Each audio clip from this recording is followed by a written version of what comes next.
JDM EP3 in the house, and yes, it's a spoolie boy. We fit some parts to it since it was first on the dyno. So Skunk2 Ultra Series Inlet Manifold, hybrid racing fuel rail. We've put another dump valve on here, and we've refitted the front mount intercooler system so that it's a bit hidden there, but it's a much better setup. So here we go, let's make some noises.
What car this is?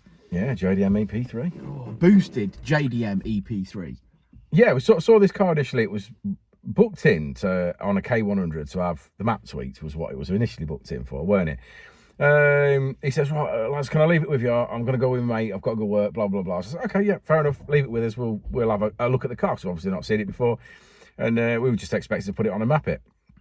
This car was built several years ago by a company.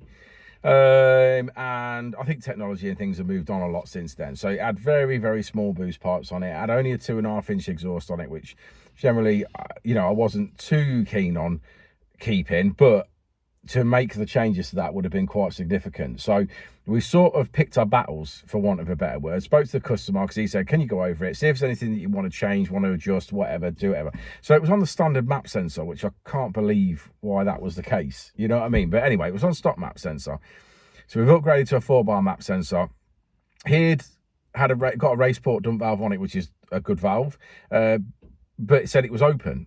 I think he was a little bit confused by when it was open at idle, and he thought it wasn't closing and he was losing boost. It did explain to him that's just the way they are. Obviously, once you start to get on boost, it will close. But by that point, he'd fitted I'm going to use the word mackerel to be fair to him, a HKS sort of sequential thing on there. It was held on by some tape.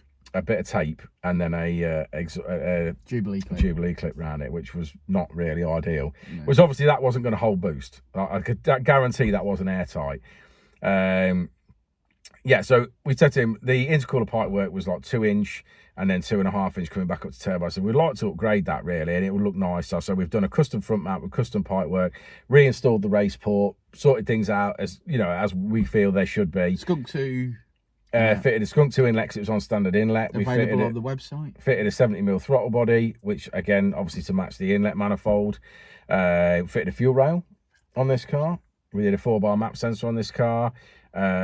We did battery relocation, because the main reason they'd done the small pipe work and the way they'd done it was because the battery was still in the engine bay. Yeah. So I ultimately think the best thing to do is move the battery to the boot, and that opens all that space up, and then we can have some decent pipe work in there. So that's what we've done as well. We've relocated the battery.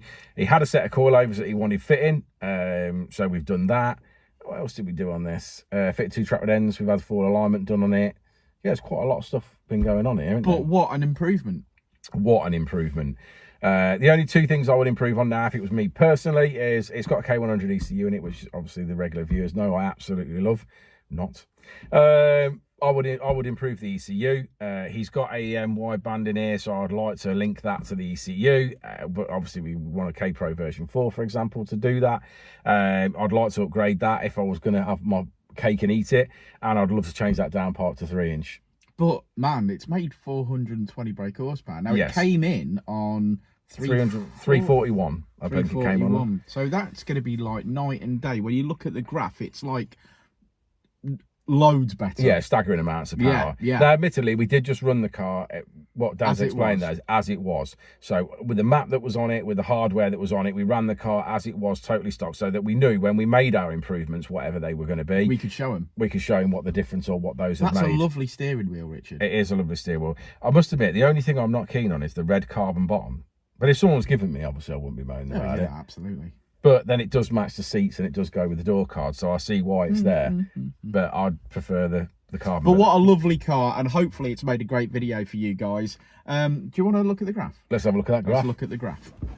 So, say it with me, guys. Red line is as she came in, blue line is as she leaves, and yes, that's a staggering monster now. It's certainly up on power, exactly how we wanted it.